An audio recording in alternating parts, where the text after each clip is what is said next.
The National Blueprint for Biodefense, released on April 17, 2024, presents a hypothetical yet nerve-wracking, due to the precursor set by Event 201, scenario of a bioterrorist attack on July 4, 2025, where an unknown nation or terrorist group unleashes a genetically modified Nipah virus across U.S. cities and allied nations. This engineered pathogen, with a 40% mortality rate, kills 280,000 Americans and infects 400,000 in a single day, alongside 200,000 dead and 800,000 sickened animals.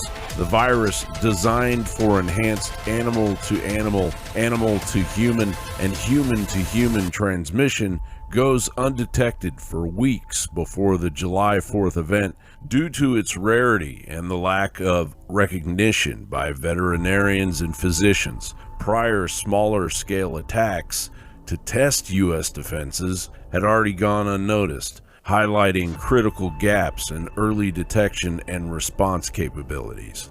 Attacks that would begin in early June. Thank God we have our hands on it. It was hard to get it there for a second, and we had to, Stephanie had to look for it and find it because it seemed like it was being kind of erased from certain places. They've been trying to take it offline ever since I did my San Andreas.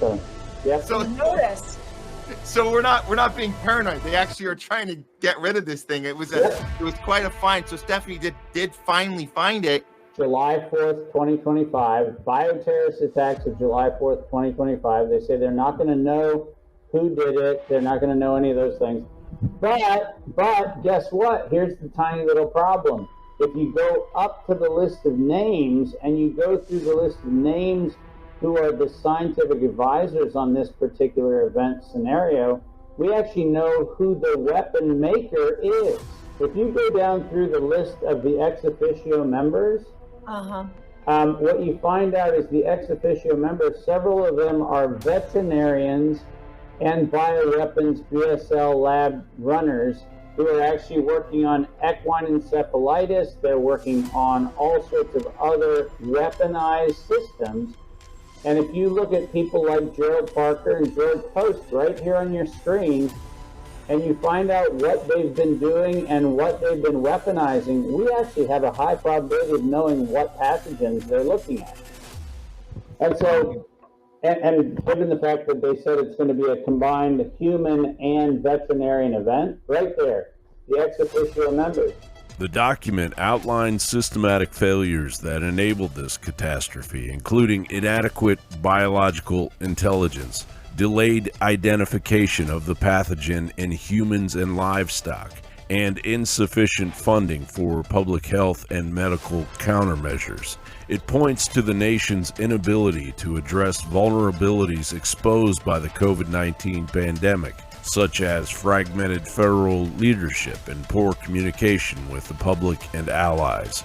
The report warns of adversaries exploiting these weaknesses, particularly through synthetic biology, which could produce even deadlier pathogens. The blueprint emphasizes that the United States lacks a robust biodefense framework, leaving it vulnerable to both natural and engineered biological threats. The blueprint proposes a centralized biodefense enterprise, advocating for rapid response vaccine platforms, digital surveillance, and global coordination, which would pave the way for increased control under the guise of preparedness. It highlights the Department of Defense's strained resources and the growing threat of advanced biotechnologies like CRISPR and AI-driven pathogen design, referencing exercises like Event 201, a 2019 pandemic simulation by Johns Hopkins, the World Economic Forum, and the Bill and Melinda Gates Foundation.